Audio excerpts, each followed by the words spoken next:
దేవునికి మహిమ కలుగును గాక. ప్రభునందు ప్రియమైనటువంటి దేవుని బిడ్డలందరికీ కూడా ప్రభు నామంలో వందనాలు చెల్లించుకుంటూ ఉన్నాను.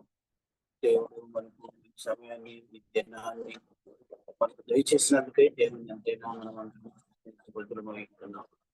అందరం ఈ సమయంలో మరి ఈరోజు మనకు 34వ ఎపిసోడ్ వచ్చాము.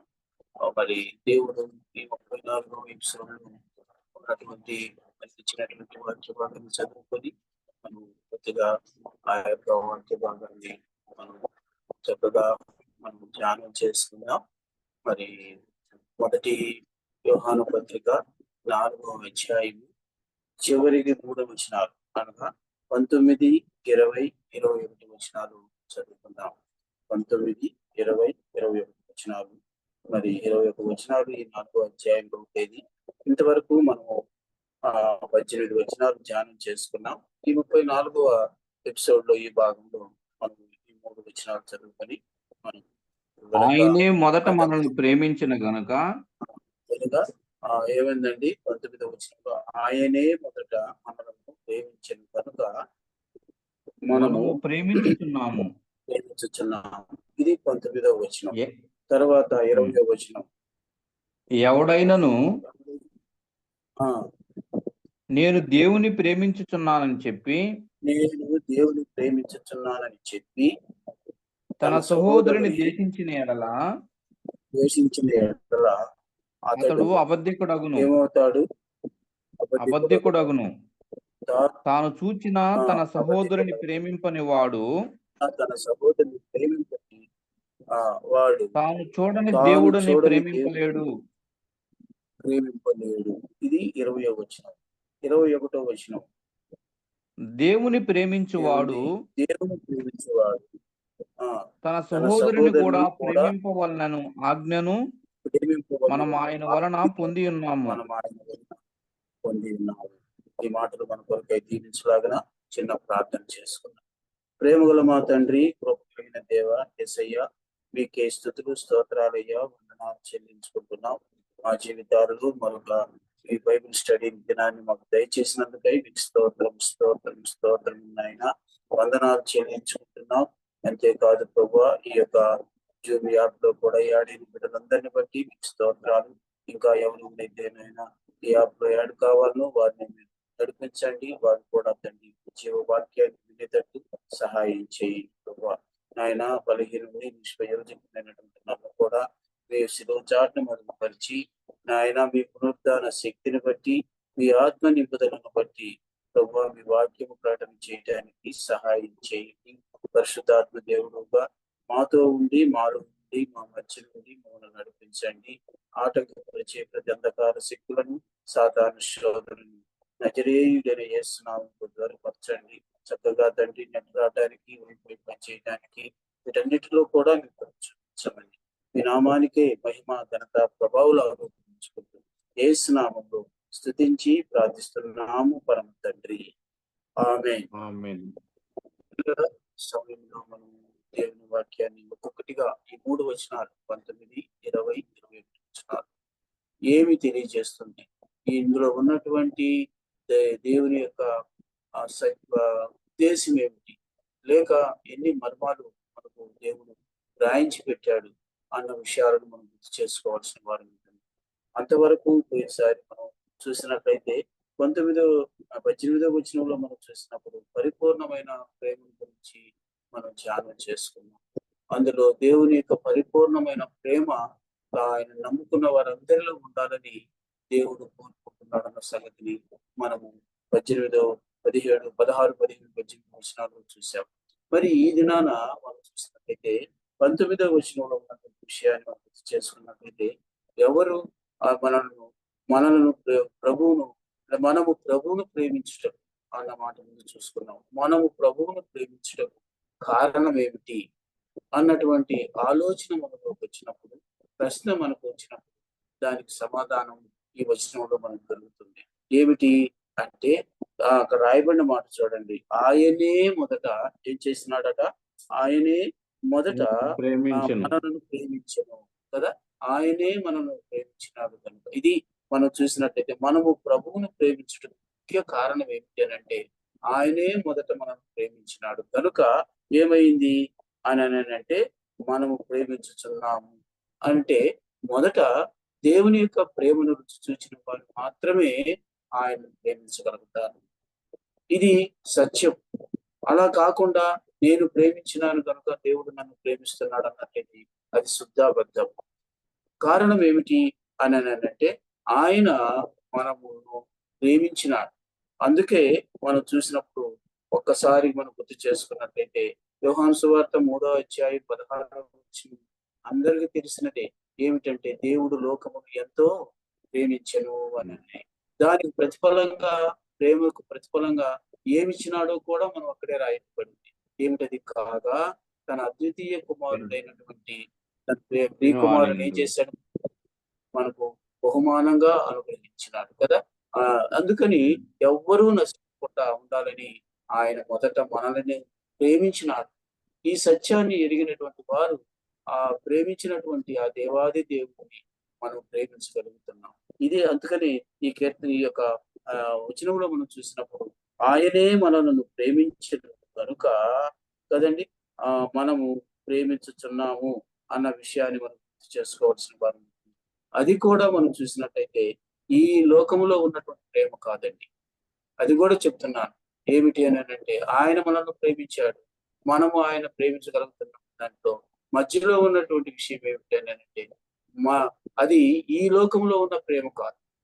ఇది ఎలాంటిది అని అంటే అది దేవుని దగ్గర నుంచి వచ్చినటువంటి నిజమైన ప్రేమ. ఆ నిజమైన ప్రేమను ఎవరైతే చూసినారో, ఎవరైతే గ్రహించగలిగినారో, ఎవరైతే ఆ ప్రేమను తమ సొంతం చేసుకోగలిగినారో వారు మాత్రమే ఆ దేవుని ప్రేమించగలుగుతారు. ఈ సత్యాన్ని మనం గుర్తు చేసుకోవాల్సిన వారు. ఎందుకనంటే ఈ ప్రేమను రుచి చూడకున్నవాడు ఊరికే ఏదో నేను దేవుడిని ప్రేమిస్తున్నాను అని అనటంలో అందులో ఏమాత్రం కూడా సత్యం లేదన్న సంగతిని మనం గుర్తు చేసుకోవాల్సిన వారు అంటున్నాం. ఎందుకనంటే తన ప్రేమ ద్వారా మనల్ని ఏం చేసినాడు అని అంటే తన పిల్లలుగా చేసుకున్నాడు. ఎవరు స్వీకరించినాడు. అందుకనే మనం యోహాను సువార్తలో 1వ అధ్యాయంలో కూడా మనం చూసినట్లయితే ఎందరూ ఆయన అంగీకరించేదరో వారందరూ దేవుని పిల్లలు అవునని ఆయన అధికారం అనుగ్రహించినాడు అన్న సంగతిని మనం 1వ అధ్యాయంలోనే మనం చూస్తాము. 1వ అధ్యాయం 12వ వచనం కదా. ఆయన్ని మనం అంగీకరించడానికి కారణము ఒకటండి. ఆయన మొదట మనల్ని ప్రేమించినాడు కనుక ఆ ప్రేమను రుచి చూచినటువంటి మనం ఆయన ప్రేమించడానికి మనం యోగ్యతను సంపాదించుకున్నామన్న సంగతి మనం ఎరిగి ఉండాలి. కనుకనే ప్రియులారా మనం గుర్తు చేసుకున్నప్పుడు అలాంటి ప్రేమ ఎలాంటిది అని అంటే ఆ ప్రేమ దైవ ప్రేమ. అందుకని కీర్తనాకారుడు అంటాడు 146వ కీర్తనలో మనం గుర్తు చేసుకున్నట్లయితే కీర్తనాకారుడు ఇలా అంటాడు. ఏమంటాడో చూస్తారా? అది ఒక్కసారి మనం గుర్తు చేసుకున్నట్లయితే ఆ మాట చాలా చక్కగా ఉంది. నా 6వ వచనం నుంచి చూస్తే 146వ కీర్తన 6వ వచనం నుంచి 8వ వచనం వరకు మనం చదవగలిగితే అక్కడ రాయబడిన మాట చూడండి. ఏమి రాయబడుతుందో చూడండి. ఆయన ఆకాశమును భూమిని సముద్రమును దాని సర్వమును సృజించినట్టు సర్వమును ఆయన ఎన్నడను మాట తప్పని వాడు. ఆ మాట కోసం కదండి. ఆయన ఎన్నడను కదండి. ఆయన ఆకాశముని వాడు, సముద్రమును దానిలోని సర్వమును సృజించిన వాడు. ఆయన మాట తప్పని వాడు. బాధపరచుబడి వారికి ఆయన న్యాయము తీర్చును. ఆకలి కొనిన వారికి ఆహారము దయచేయును. యెహోవా బంధింపబడిన వారిని విడుదల చేయును. యెహోవా గుడ్డి వారి కన్నులు తెరవజేయువాడు. యెహోవా కుంగిని వారిని లేవనెత్తువాడు. చూడండి ఇక్కడ ఏం రాయబడింది? యెహోవా నీతిమంతులను ప్రేమించువాడు కదండి. యెహోవా పరదేశులను కాపాడువాడు. ఇంకా మనం చూసినట్టయితే తండ్రి లేని వారిని విధవరాండ్రను ఆయన విధవరాండ్రను ఆదరించేవాడు. ఆదరించువాడు. ప్రేమలో మనం గుర్తు చేసుకున్నట్లయితే భూమి ఆకాశములను సృజించటమే కాదు, ఆయన మాట తప్పని వాడు. ఎందుకని లోకముని ఎంతో ప్రేమించను అన్న ఆ యొక్క మాట, ఆ వాగ్దానం ఇవ్వటమే కాకుండా అందులో ఆ భూమి మీద ఉన్నటువంటి సర్వ మానవాళి ఏ ఏ స్థితిలో ఉన్నారో వారందరినీ ఆ స్థితిలోనే ఆయన ప్రేమించినారు కదండి. కాబట్టి ఎట్లాంటి స్థితి అని అంటే ఇక్కడ మనం చూస్తాం ఏమిటి, ఆహారం లేని వారు, బంధింపబడిన వారు, అన్యాయముగా ఇబ్బంది పడుతున్న వారు, గుడ్డివారు, అలాగే కృంగిన వారు, వీరందరు పరదేశులు, వీరందరినీ కూడా ఆయన ఏం చేసినాడంటే ప్రేమించినాడు. వారిని అందరినీ ఆదరించి ఆయన తన ప్రేమను కనపరిచినాడు కదండి. అంతేకాదు పిల్లరా, పౌలు భక్తుడు ఇక్కడ కీర్తనాకారుడు అన్నాడు ఈ మాట. కీర్తనాకారుడు అన్న మాట కన్నా ఇంకా రవంత లోతుకి పౌలు భక్తుడు అనుకున్నాడు. చూస్తారా ఆ మాట మనం చూసినట్లయితే రోమీయులకు రాసిన పత్రిక 5వ అధ్యాయము 5వ వచనం నుంచి చదువుకుందాం. అక్కడ మనం చూసినట్లయితే 5 విధాలైనటువంటి ఇక్కడ ఉన్నటువంటి విషయాలకు అక్కడ ఉన్నటువంటి విషయాలకు చాలా సంబంధం ఉంది. ఇందులో చూసినప్పుడు గుడ్డివారు అని, ఆహారం లేని వారని, బంధింపబడిన వారని, అనాథలని, వీరందరి గురించి కీర్తనాకారుడు రాస్తే పౌలు భక్తుడు ఏమంటున్నాడో చూడండి. ఇంకా అంత ముందుకు పోయి రోమీయులకు రాసిన పత్రిక 5వ అధ్యాయము 5వ వచనం నుంచి చదువుకుందాం. చూడండి పిల్లలు ఏం రాయబడిందో. ఎందుకనగా చూడండి, మనం 5వ వచనం చూసినట్లయితే ఈ నిరీక్షణ మనలను సిగ్గుపరచదని మొదలుపెట్టాడు కదండి. సిగ్గుపరచదని చెప్పినటువంటి ఆయన మనకు అనుగ్రహింపబడిన పరిశుద్ధాత్మ ద్వారా దేవుని ప్రేమ మన హృదయములలో కుమ్మరించినాడు కదండి. అక్కడేమో ఆయన ప్రేమ ఎలా ఉంటుందని చూసాము. ఇక్కడ చూసినట్లయితే ఆ ప్రేమను మన హృదయంలోనే కుమ్మరించినాడు. ఎవరి ద్వారా? పరిశుద్ధాత్మని ద్వారా. దేవుని ప్రేమను మనం ఎక్కడి నుంచో కాదు, పరిశుద్ధాత్ముడు మనలో కుమ్మరించినాడు కనుక ఇప్పుడు మనం దేవుణ్ణి ప్రేమించడానికి ఒక యోగ్యతను కలిగి ఉన్నాం కదా. ఆ యోగ్యత ప్రకారము ఇప్పుడు చూడండి మనం ఎలాంటి వారము, ఎలాగా ఆయన ప్రేమను మన కనపరిచినాడో ఒక్కొక్కటిగా మనం చూసినట్టయితే చూడండి పిల్లరా, ప్రేమను మనం ఎలయనగా చూడండి మనము బలహీనమై ఉండగా కదండి, బలహీనులమై ఉండగా, ఇది కదండి, మనం ఇంకా బలహీనులమై ఉండగా.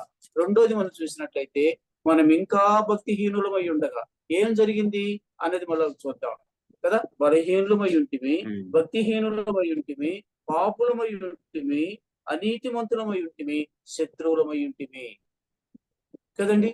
అది అక్కడ చూసిన కీర్తనాకారుడు రాసిన ప్రేమలో ఎలా ఉందో ఇంకా అధికమైనటువంటి ప్రేమ ఇక్కడ చూపించి ఆయన ఏం చేసినాడు, తన ప్రియకుమారుడు ద్వారా కదండి ఆయన మన కొరకై చనిపోయిన రాయబడి చూస్తారా. మనం చూసినట్టయితే 8వ వచనంలో మనం చదివితే దేవుడు మన ఎడల తన ప్రేమను వెల్లడిపరుచుచున్నాడు. ఎట్లనగా మనం పాపమై ఉండగానే క్రీస్తు మన కొరకు చనిపోయి ఎంత ప్రేమ అండి కదా. కాబట్టి ఇప్పుడు చెప్పండి, మనం ఇలాంటి స్థితిలో ఉన్నప్పుడు ఆయన మనల్ని ప్రేమిస్తే ఆయనను మనం ప్రేమించగలిగినామా? లేకపోతే ముందు ఆయన మనం ప్రేమిస్తే ఆయన అప్పుడు ఇవన్నీ తీసివేసినాడా కదా. ఆలోచన చెయ్యండి. అందుకనే యోహాను భక్తుడు అంటాడు, ముందుగా ఆయన మనల్ని ప్రేమించినాడు కనుక మనం ఆయన ప్రేమించగలుగుతున్నాం కదా. ఇది ఎలాంటి పరిస్థితి? అక్కడ కీర్తనాకారుడు రాసిన దానికన్నా కూడా ఇంకా ఇంకా చాలా గొప్ప దౌర్భాగ్యమైన పరిస్థితి మనది. అక్కడన్నా గుడ్డివారు, ఆహారం లేనివారు, తల్లిదండ్రులు లేనివారు అంటూ వచ్చినాడు. కానీ ఇక్కడికి వచ్చేటప్పుడు చూసినట్లయితే ఈ 5 విషయాలు మనకి ఇక్కడ బయటపరచబడ్డాయి. 5వ అధ్యాయం నుంచి 10వ వచనం, 5వ అధ్యాయం 5వ వచనం నుంచి 10వ వచనం వరకు కూడా చదివినట్లయితే. కాబట్టి 9వ వచనం చదువుకున్నాను. రోమీయులకు రాసిన పత్రిక 5వ అధ్యాయం 9వ వచనంలో కాబట్టి ఆయన రక్తము వలన ఇప్పుడు నీతిమంతులుగా తీర్చబడి మరింత మరింత నిశ్చయముగా నిశ్చయముగా ఆయన ద్వారా ఆయన ఉగ్రత ద్వారా నుండి ఏం రక్షించబడదుము. తప్పించుకున్నామంటే మనము ఉగ్రత నుండి ఉగ్రత నుండి. దేవుని ఉగ్రత నుంచి తప్పించుకున్నాం. ఇది ఎంత గొప్ప కార్యమో చూడండి ఇక్కడ. లేకపోతే మనం తప్పించుకోకపోయి ఉంటే మన గతి ఏమిటి? ఆయన ప్రేమను మనం అర్థం చేసుకోకుండా ఉండి మనం ఆయన ప్రేమించుకుంటూ ఉంటే మన గతి ఏమిటి? ఆలోచన చేయండి. ఇక్కడ ఉగ్రత ఎలాంటిది? అది అక్కడ అగ్ని ఆరదు, పురుగు చావదు, యుగాయుగాలు యాతన పడు, పాతాళమే భయంకరమైన నాశన గుంట కదా. అది అనుభవించినటువంటి ఆ యొక్క ధనవంతుడు తెలుసు. యేసయ్య చెప్పాడు కదా, ఒక ధనవంతుడు ఒక దరిద్రుడు ఉంటేనని చెప్పిన మాట మనం చూసినట్లయితే ఎలాగున్నాడు అతను? అల్లాడుతూ ఉన్నాడు. భూమి మీద ఉన్నప్పుడు దేవుని ప్రేమను అతడు పొందలేకపోయినాడు కదండి. దేవుని ప్రేమను గ్రహించి ఉంటే ఇతడు కూడా దేవుని ప్రేమించి ఉండేవాడు. తన వాకిట ముందర ఉన్నటువంటి ఆ దరిద్రులు కూడా ప్రేమించి ఉండేవాడు కదండి. బాగా జ్ఞాపకం చేసుకుందాం ప్రియులారా ఈ సమయంలో. అలాంటి స్థితి మనకు ఉండకూడదని యోహాను భక్తుడు ఈ పత్రికలో ఈ వచనాన్ని రాస్తూ ఉన్నాడు. మనము ఆయన్ను ప్రేమించినామని కాదు, కానీ ఆయనే ముందుగా మనల్ని ప్రేమించినాడు కనుక మనం ఆయన ప్రేమించగలం. అది అసలు విషయం కదండి. బాగా ఆలోచన చేసినట్లయితే ఇలాగ మనం గుర్తు చేసుకున్నట్లయితే ఈ ప్రేమ ఎంతవరకు ఇస్తాడు మన ఎడల? ఈ విషయాన్ని కూడా మనం కొనుక్కోవాలి కదా. చూడండి, మీకు తెలిసిన వచనమే ఇర్మియా గ్రంథం 31వ అధ్యాయం 3వ వచనం మనం చూసినట్లయితే అక్కడ రాయబడి ఉంది. ఎలా ఎప్పుడు వరకు ప్రేమిస్తాడు, ఎంతగా ప్రేమిస్తాడు అని మనం చూసినట్లయితే 31వ అధ్యాయం 3వ వచనంలో రాయబడి ఉంది కదండి. ఏమి రాయబడి ఉంది?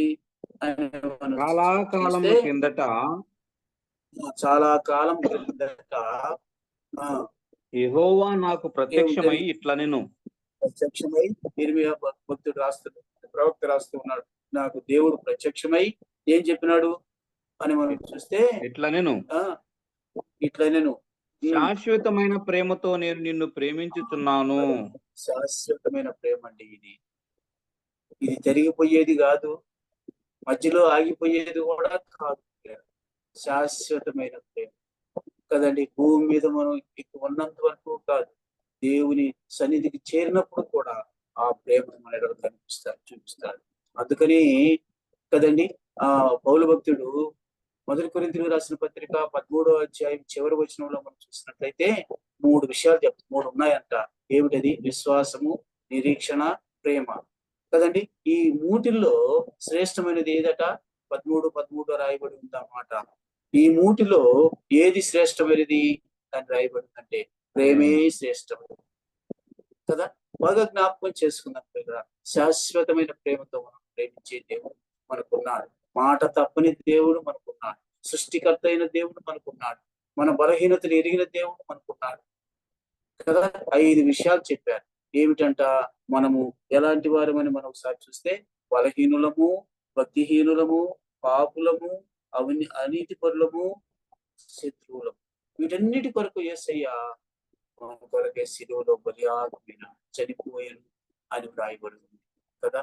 అయితే మనల్ని ఆయన ఎంతగా చేసినాడు అని అంటే ఎలయనగా శత్రువులమై ఉండగా ఆయన కుమారుని మరణం ద్వారా మనము దేవునితో సమాధానపరచబడిన ఎడల సమాధానపరచబడిన వారమై ఏం చేయబడుతున్నాము? ఆయన జీవించుట చేత మరి నిశ్చయముగా రక్షింపబడుదుము అని ఆ రోమీయులకు రాసిన 5వ 10వ రాయబడిన మాట మనం గుర్తు చేసుకున్నట్టే శత్రువులమై ఉంది కదండి. శత్రువులమై ఉండగా తన కుమారుని మరణం ద్వారా మనల్ని ఆయన అంతేకాదు కదండి, మనకు అంత గొప్ప స్థితిని ఇచ్చాడు. ఏమిటది? గొప్ప రక్షణ కూడా మనకు సమాధాన పరిచినట్టుమే కాకుండా రక్షణ శాశ్వతంగా పంపించిన వాడుగా ఉన్నాడు. కాబట్టి ఈ యొక్క రక్షణను మనం కోల్పోకూడదు. ఆయన ప్రేమించటం కూడా మనలో జరిగిపోకూడదు. ఎందుకంటే ముందుగా ఆయన మనల్ని ప్రేమించాడు కనుక మనం ప్రేమిస్తూ ఉన్నాం కనుక అది జరిగిపోయేటటువంటి ప్రేమగా ఉండకూడదు. అది కూడా శాశ్వతమైన ప్రేమ మన ఎడల చూపినప్పుడు అదే ప్రేమను మనం ఆయన ఎడల చూపే వారంగా ఉండాలని దేవుడు కోరుకుంటున్నాడు. అందుకని ఒక్కసారి మనం చూసినట్లయితే ఏమి రాయబడి ఉంది అని అంటే ఇది ఎంతగా మనం ప్రేమించాలనే దానికి ఒక చిన్న సందర్భాన్ని నేను తీసుకుని వస్తాను. లూకా సువార్తలో ఆ సందర్భం ఉంది. 7వ అధ్యాయంలో మనం చూస్తే అక్కడ ఏం జరిగింది అని అంటే ఆ లూకా సువార్త 7వ అధ్యాయము 36వ వచనంలో చూస్తే అక్కడ ఒక పరిసయ్యుడు యేసయ్యను విందుకు పిలిచినాడు. అతని పేరు సీమోన్. ఆ పరిసయ్యుడి పేరు సీమోన్. అతడు ఒకప్పుడు కుష్ఠరోగిగా ఉంటే యేసయ్య అతను బాగు చేస్తున్నాడు. దానికి కృతజ్ఞతగా అయ్యా నువ్వు మా ఇంటికి వచ్చి విందు భోజనం చేయాలి అని అడిగినాడు. యేసయ్య దానికి అంగీకరించినాడు కూడా. అంగీకరించి ఆయన వస్తే ఏం జరిగింది అని అంటే ఆయన నేరుగా ఇప్పుడు పోయి విందుశాలలో కూర్చున్నాడు కదా. 36వ వచనం చదువుకున్నట్లయితే కొన్ని మాటలు ఏం రాయబడి ఉంది. పరిసయ్యులలో ఒకడు తనతో కూడా భోజనం చేయవలనని ఆయనను భోజనం చేయవలనని యేసయ్యను అడిగినాడు. తర్వాత ఏం జరిగింది?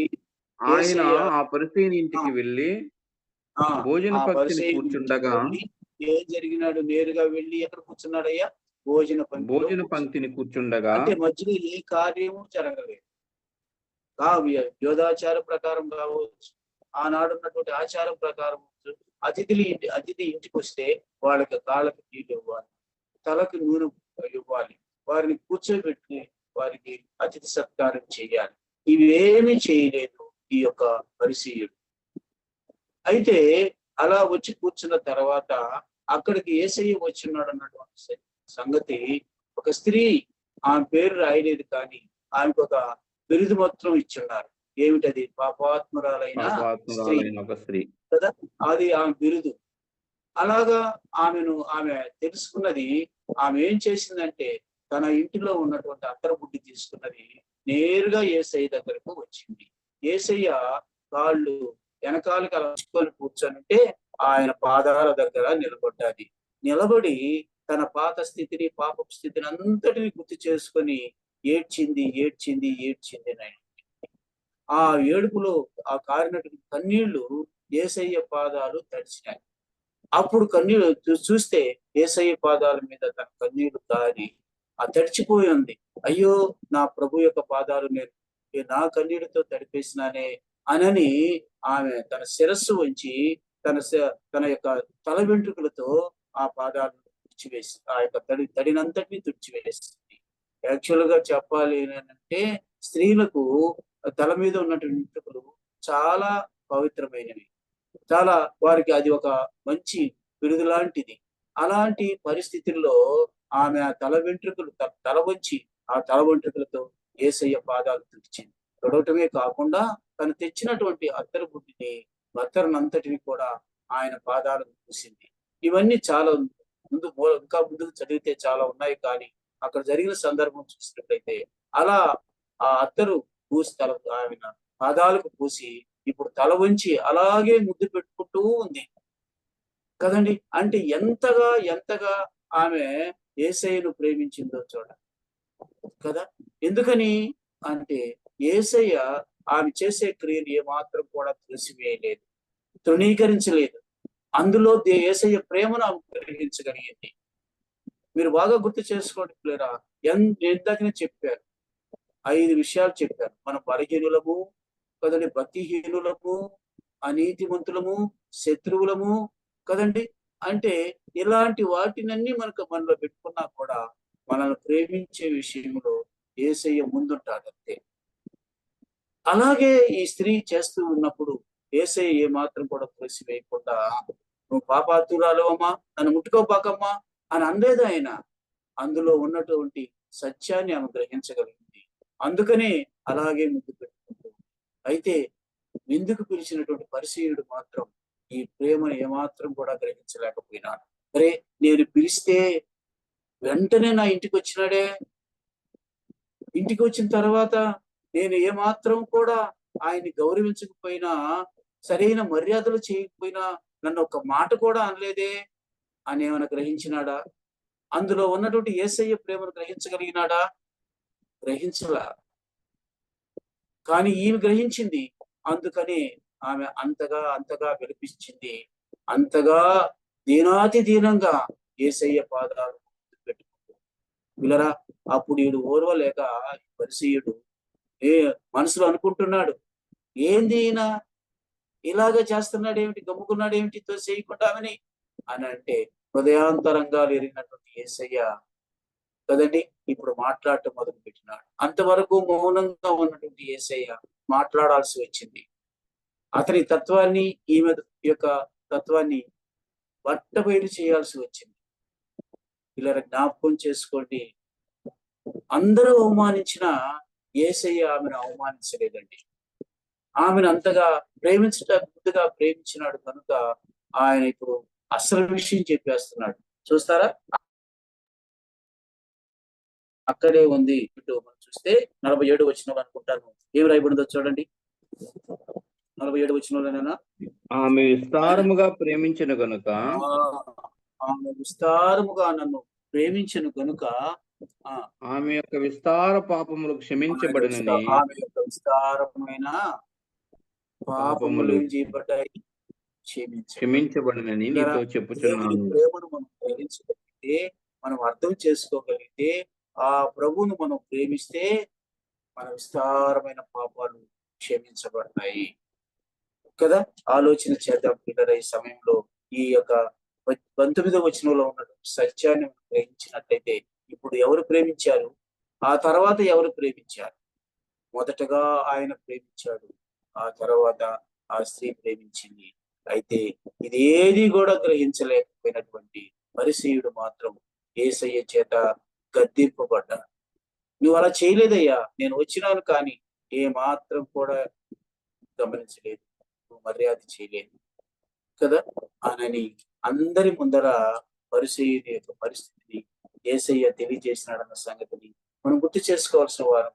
కాబట్టి మనము కూడా మన జీవితాల్లో ఇది గ్రహించాలి ప్రియులారా. ఏమిటి అని అంటే, ఎంతగా మనల్ని ప్రేమించినాడు, ఎంతగా మనల్ని ప్రేమించినాడు. సెలవు మీద బలియాగం అవటానికి చిత్రవదగా ఆయన ఆ బాధలన్నీ భరించినాడు కదా. తన శరీరము నలగొట్టుకున్నాడు, తన రక్తాన్ని కార్చినాడు, తన ప్రాణమే పెట్టినాడు, మరణించినాడు, సమాధి చేయబడ్డాడు, తిరిగి 3వ దినాన మృత్యుంజయుడిగా లేచాడు. ఇందులో ఏముంది చెప్పండి? దేవుని ప్రేమ ఉంది. ఆ ప్రేమను బట్టి మనల్ని ప్రేమించినాడు కనుక అది గ్రహించిన వారమై మనము ఆయన ప్రేమించే వారము ఉంటాం. ఎంతవరకు ప్రేమించాలి? ఆయన మనల్ని ఎంతవరకు ప్రేమించినాడు? శాశ్వతమైన ప్రేమతో మనం ప్రేమిస్తూ ఉన్నది. మనము కూడా మన జీవిత పర్యంతం మనం ఆయన ప్రేమిస్తూనే ఉంటాం. ఆయన ప్రేమ ఎప్పటికీ తిరిగిపోదు. మాట తప్పని దేవుడని నేను ముందే చెప్పాను కదా. అలాంటి దేవాది దేవుడు సొంత రక్షకుడికి అంగీకరించి ఉన్నాం కనుక ముందుకు సాగదాం. మరి ఇప్పుడు చూడండి పిల్లరా, 20వ వచనంలో ఏముందో చూడండి.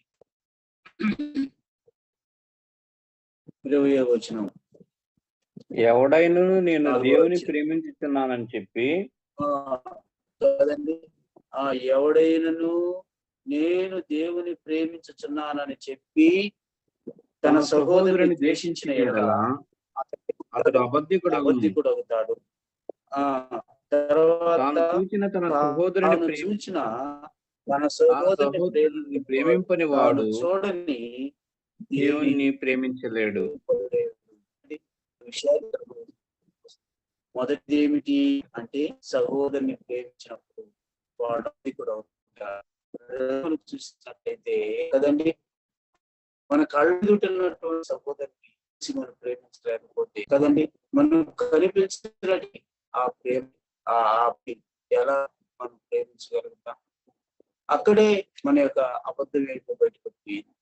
కాబట్టి మనం గుర్తు చేసుకుందాం కదా. అందుకని ఎప్పుడు కూడా మన సహోదరుని మనం ద్వేషించగలగకూడదు. ఎంతటి వాడు మనకు కీడు పెట్టినా సరే, చేసినా సరే, కీడు తలపెట్టినా, అసలు కీడే చేసినా సరే, మనం సాటి సహోదరుని, ఎదుటి సహోదరుని, కనిపించే సహోదరుని మనం ప్రేమించే విషయంలో ఏమాత్రం కూడా కొరత ఉండకూడదు. ఎందుకని అని అంటే, అక్కడే రాయబడి ఉంది కదండి, ఏమని, అతడు ఏమవుతాడు అనే సంగతి చూసినట్టయితే అతడు అబద్ధికుడు అయిపోతాడు. నేను దేవుణ్ణి ప్రేమిస్తున్నాను కాబట్టి సహోదరుణ్ణి అది తోటి వాడిని ఎదుటి వాడిని ప్రేమించకపోతే ఏమి అన్న తత్వం చాలా మందిలో ఉంటుంది. అలాంటి ఆలోచన చాలా మందిలో ఉంటుంది.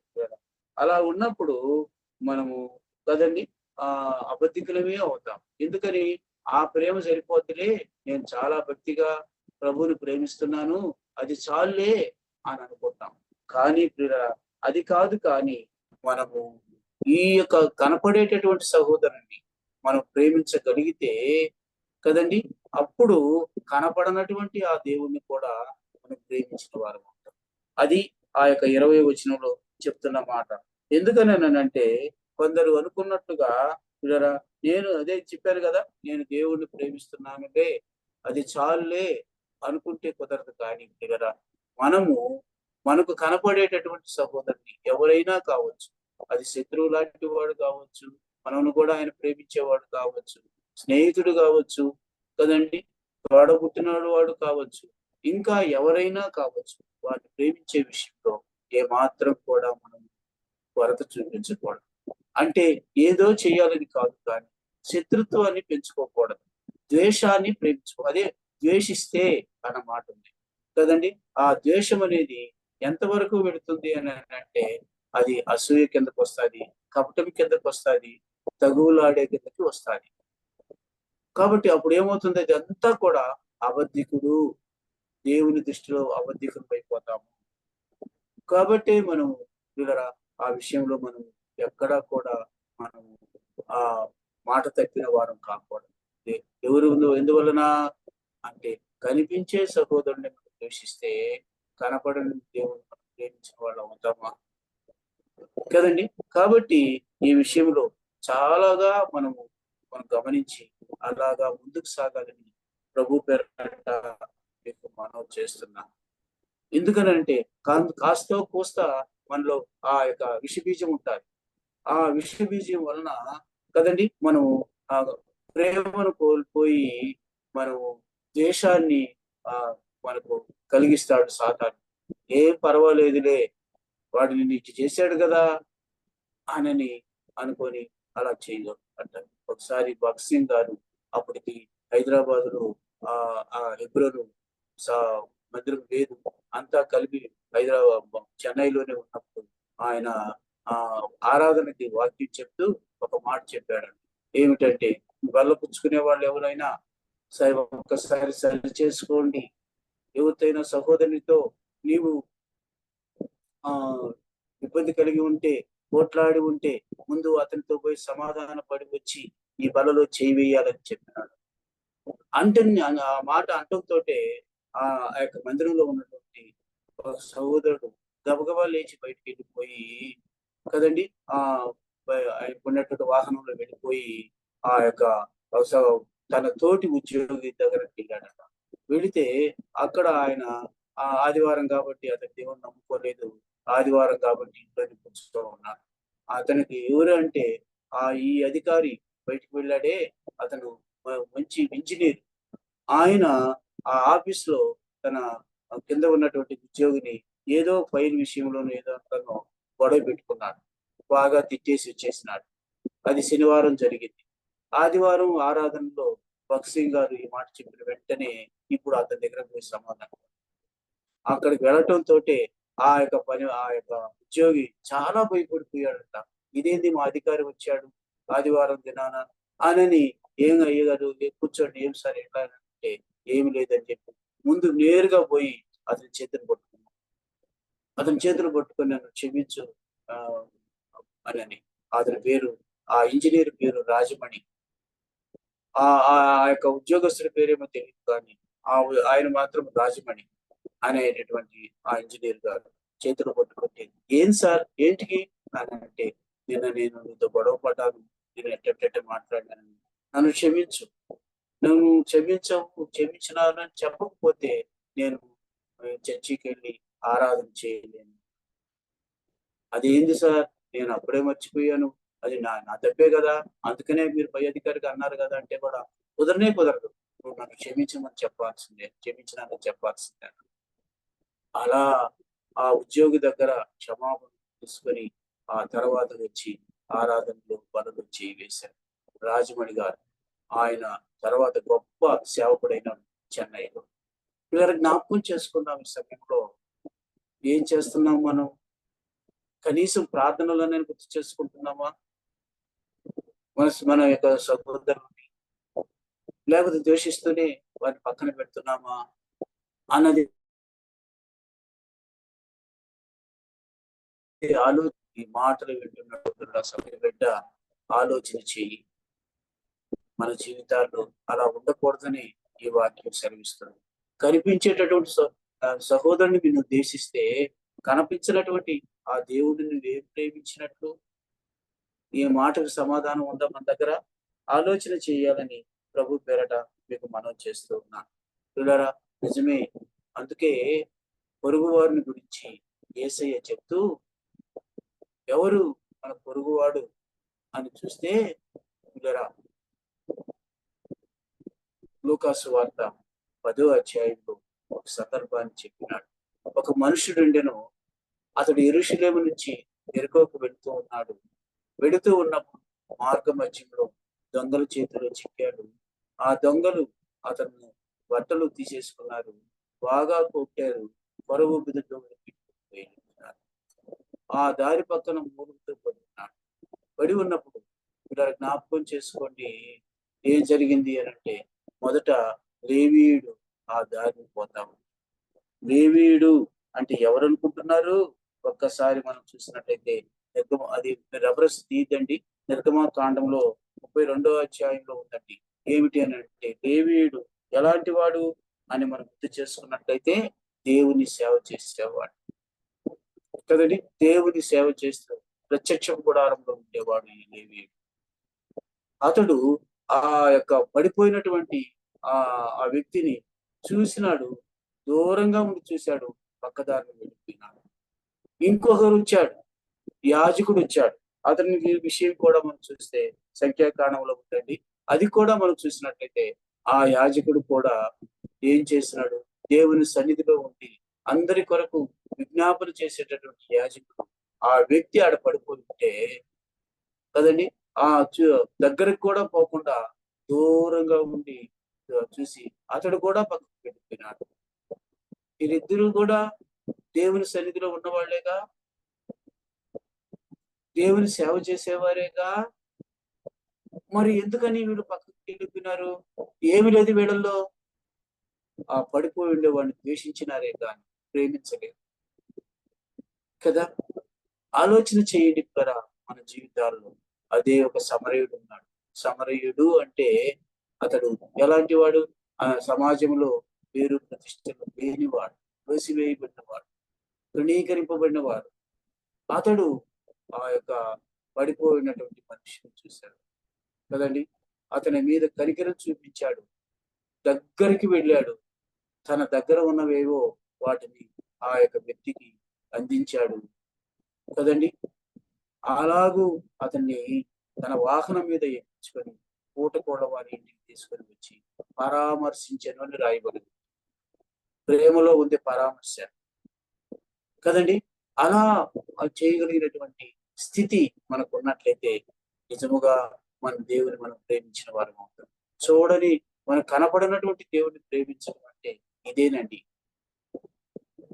అలా నేను ప్రేమిస్తున్నాను అని చెప్తే అది అబద్ధమైపోతాను.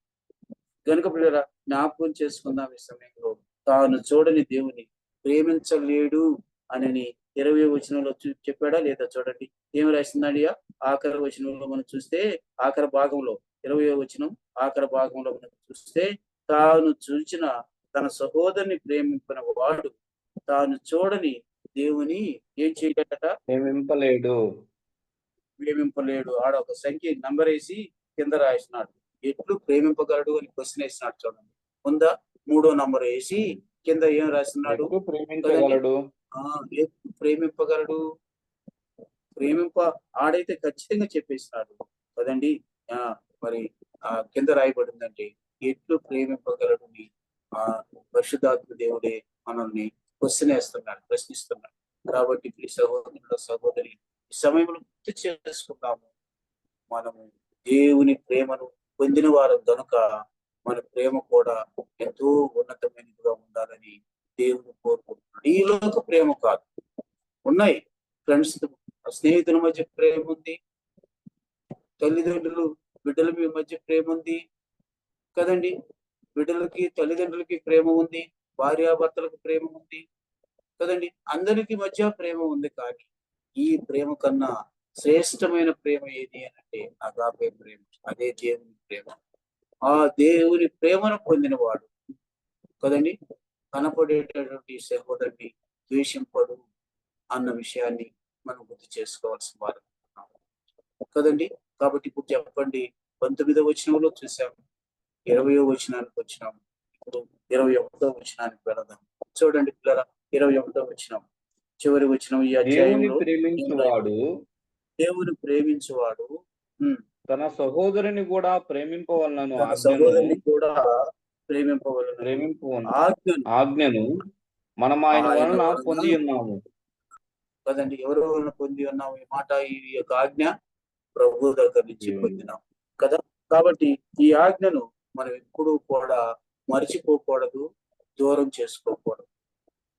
యోహాను సువార్త 13వ అధ్యాయం 34వ వచనంలో చూస్తే ఈ మాట ఖరాఖండిగా చెప్పినాడు యేసయ్య.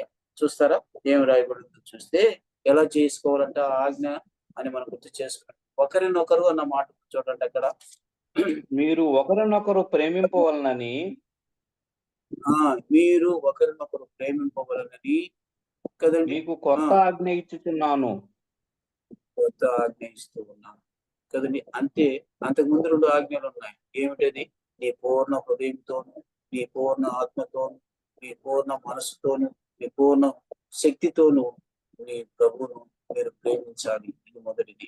రెండోది, నిన్ను వలె నీ పొరుగు వానిని ప్రేమించండి అనేది రెండోది.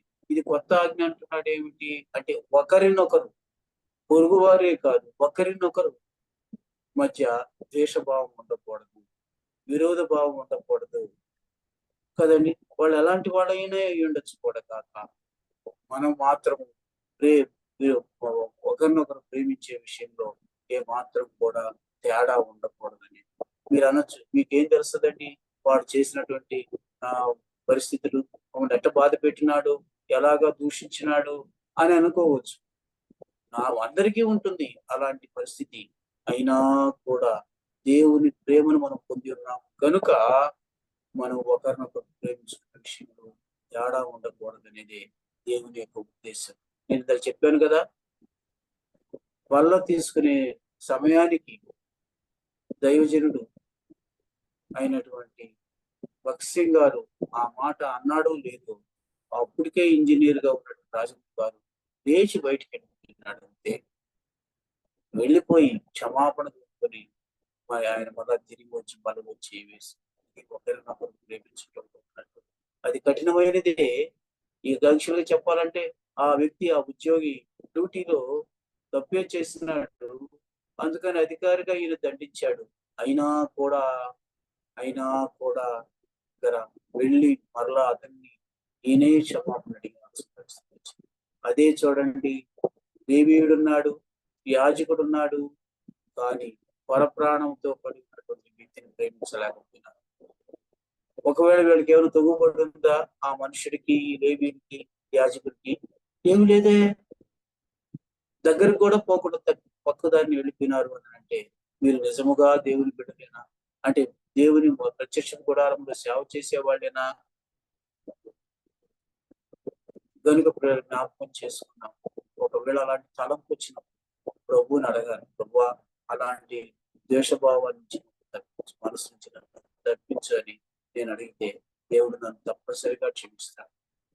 అందుకని వల్ల తీసుకునేటప్పుడు కూడా ఆ కొరింథీయులకు రాసిన పత్రిక, మొదటి కొరింథీయులకు రాసిన పత్రిక 11వ అధ్యాయంలో ఉన్నటువంటి మాట ఏమిటి అంటే, ఈ యొక్క రొట్టెను తిని ఈ యొక్క రసమును తాగేవాడు కదండి ఎలా ఉండాలి, తను తాను పరీక్షించుకొని అలాగ చేయవలసినది రాయబడింది. తను తాను పరీక్షించుకొని అలాగ చేయాలి. అంటే మన చేతిలోకి ప్రభు శరీరం వచ్చింది, మన చేతిలోనికి ప్రభు రక్తం వచ్చింది. ఆ పవిత్రమైనటువంటి దాన్ని చేతిలో పట్టుకొని ఏదైనా ఉన్నా సరే క్షమించమని ప్రభువుని అడిగి అలాగూ దాన్ని మనం పుచ్చుకోవాల్సి వారనుకున్నాం. అది ప్రభు బలలో ఉన్నటువంటి పరిస్థితి. కాబట్టి పిల్లలు ఇక్కడ మనం చూసినట్లయితే కదండి, దేవుని ప్రేమించేవాడు తన సహోదరుని కూడా ప్రేమింపవలనని అను ఆజ్ఞను ఏం చేసినాడు ఆయన? మనం ఆయన వలన పొంది ఉన్నాము, ఈ ఆజ్ఞను పొంది ఉన్నాము. కనుక పిల్లరా, ఈ ఆజ్ఞ చాలా ఆధ్యాత్మికమైనటువంటి ఆజ్ఞ కదండి. ఇది ఆధ్యాత్మికమైనటువంటి అవసరత కూడా. దాన్ని ఆచరణలో పెట్టడం మన బాధ్యత. దాన్ని ఆచరణలో పెట్టడం మన బాధ్యత. ఆ ఆజ్ఞను ఆచరణలో పెట్టడం మాటల్లో కాదు కానీ క్రియలలోనే దీన్ని చూపించాను. నేనేదో మీకు చెప్పేసేసి నేను చేయకుండా ఉంటే అది వృధా. అసలు నేనే మోసపుచ్చుకున్న వాడిని అవుతాను, అబద్ధికుండా అవుతాను. కాబట్టి మన మనస వాచ కర్మణ ఈ ప్రేమ, ఈ ఆజ్ఞ మనం పదే పదే గుర్తు చేస్తూనే ఉంటుంది మనస్సాక్షి. అప్పుడు మనం సరి చేసుకోవాల్సిన బాధ్యత మనందరి మీద ఉందన్న సంగతిని మనం గుర్తు చేసుకోవాల్సిన వారు. అవును, అందుకని చివరిగా చెప్తున్నాను, యాకోబు పత్రికలో మనం చూసినట్లయితే ఈ మాటలు చెప్తున్నాను. చూస్తారా? యాకోబు పత్రిక 2వ అధ్యాయము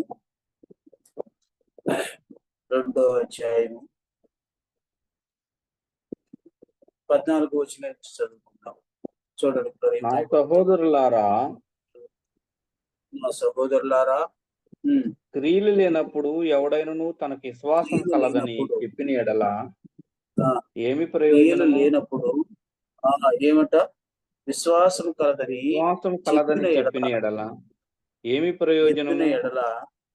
ఏమి ప్రయోజనము కదండి. క్రియలు లేకుండా నేను విశ్వాసిని, నేను దేవుని బిడ్డని అని డబ్బా గుట్టుకుంటే ఏమి లాభము కదండి? ఏమి లాభము అని ప్రశ్న వేస్తున్నాడు యాకోబు.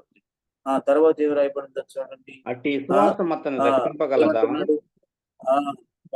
ఏమంటున్నాడు? అట్టి విశ్వాసం రక్షింపగలదా? రక్షింపలేదు కదండి.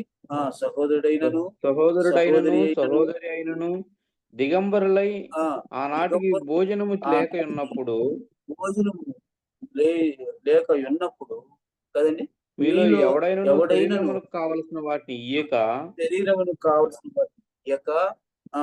సమాధానముగా వెళ్ళి చలి కాచుకునుడి, తృప్తి పొందుడని చెప్పిన ఏమి ప్రయోజనము?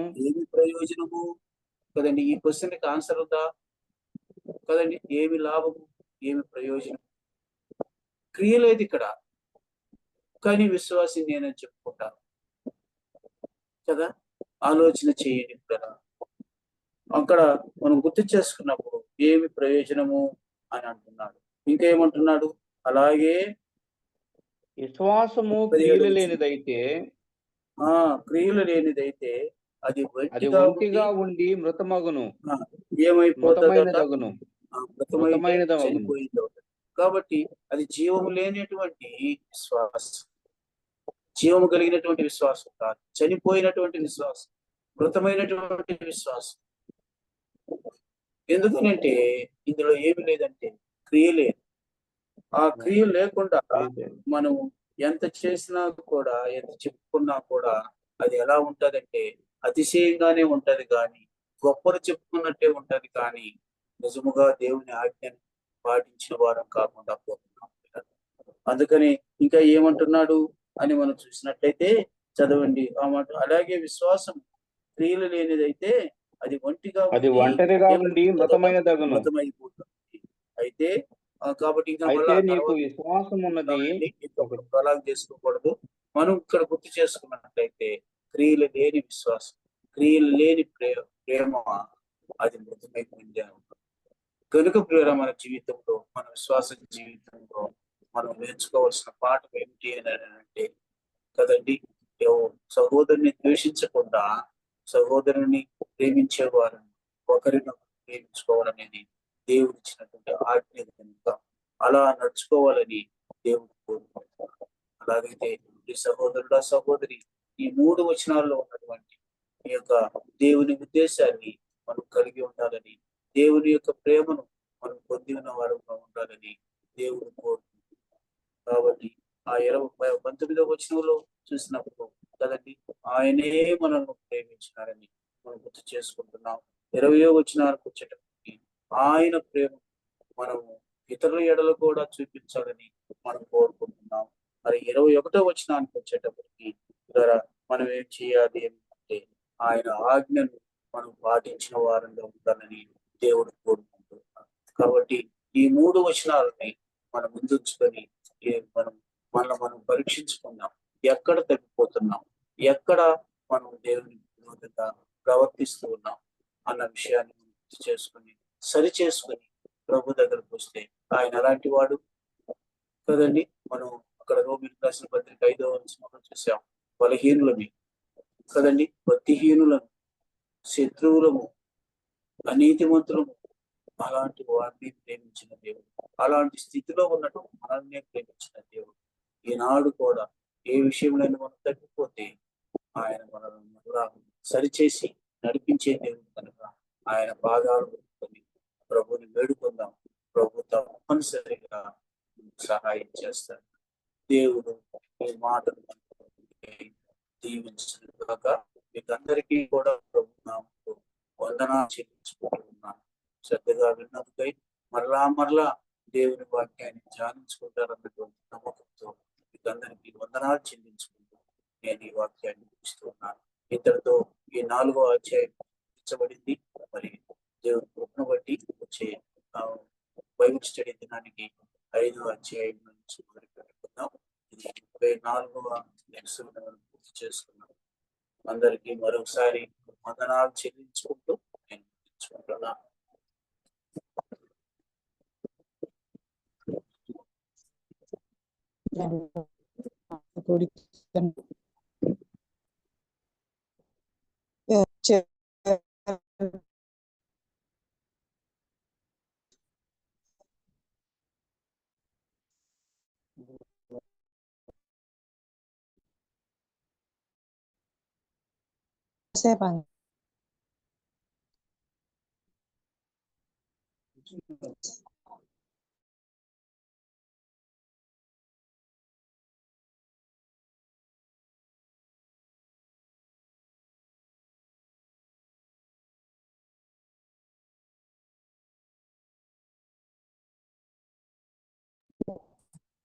వందనాలు అందరికీ.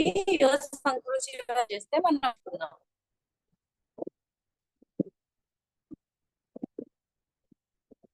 అంకుల్ మైక్ ఆన్ చేసుకొని ప్రార్థన చేయండి అంకుల్.